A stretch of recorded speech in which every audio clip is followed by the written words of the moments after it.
Chef at Aramco, the dish on the latest episode. Hey guys, yes, we're so lucky that we have Chef Arash Kharat. He is an executive chef at Aramco, the youngest executive chef they've ever had, I understand, at 28 years old. So kudos to him. But he's also a fan of MasterChef, and we watch it together in separate locations, and we tweet during the show. And so last night, Arash, they had to go into the wilderness, literally the wilderness. What a show. I didn't even see a porta potty there. I was wondering about that. And they had to cook a gourmet meal.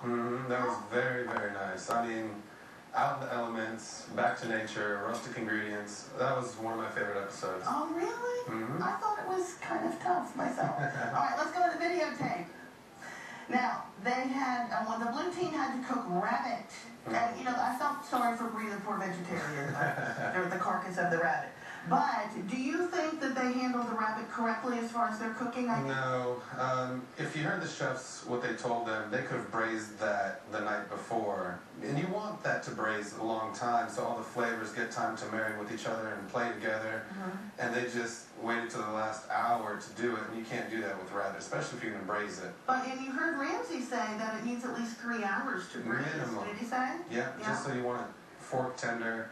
And you don't want it too braised, because that's just going to fall apart, and then you can't plate it nicely. Well, I thought it was a real challenge that they absolutely had nothing. They had a campfire, they had some herbs in a coffee can, and some rabbit, you know? That was really difficult. Yeah, one skillet. I mean, I think they did pretty good with the fresh pasta that they did. I thought that was brilliant. I really liked that. Everyone, Bree came up with the idea of having Chrissy make homemade pasta out there in the wilderness, and she did it. And wow, that was very cool. With a wine bottle. Yes. Would you have thought of that? I've done it before. Oh, okay. So that's like a chefy thing. Oh, look at that. Those are pigeons, everyone. Would you eat a pigeon? I have. They're good. The wild pigeons are a little bit more gamey than the farm raised, but I think they handled this one really, really well. I was scared for them because there is a fine line of overcooking it and just ruining it, drying it out. And they pulled it off beautifully. Yeah, actually, both. There's our Houstonian chef James kind of scratching his cheek there. He's a contestant. He's still in the running. He did not get eliminated last night, which is good news for us. We love having a local hometown gentleman. And everyone, he just got married recently. I saw on his Twitter feed. So big shout out to James Nelson for his recent mariage.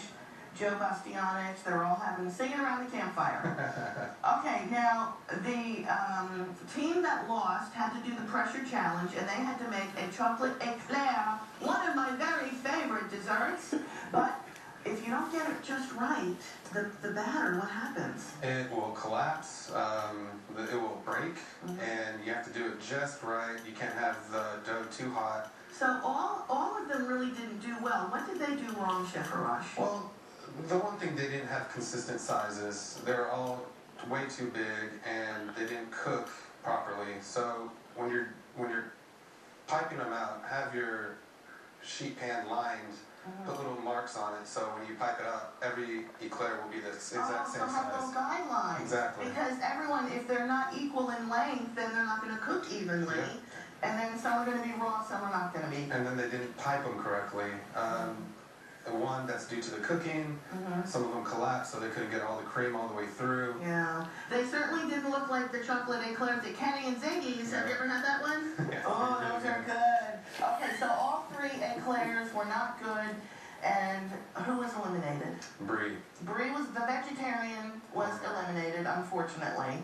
So, there you go. All right, so Chef Arash, did the right person go home? I don't think so. Oh, who would you want to go home? The other girl. Jessie. Well, Chrissy. Oh. I would. Okay. If they were smart, they would have put her out there. Okay. All right, we have to wrap. I'm sorry. Thank you so much, Chef. Thank you. Can you come back next week? Absolutely. Okay. Awesome. All right, everyone. MasterChef airs Wednesday nights at 7 right here on Fox. But tonight is the finale of Hell's Kitchen. Let's all watch at 7 p.m. Let's root on our Houston chef, Janelle Witt, and then we'll be here tomorrow to recap. All right, let's go back to the studio.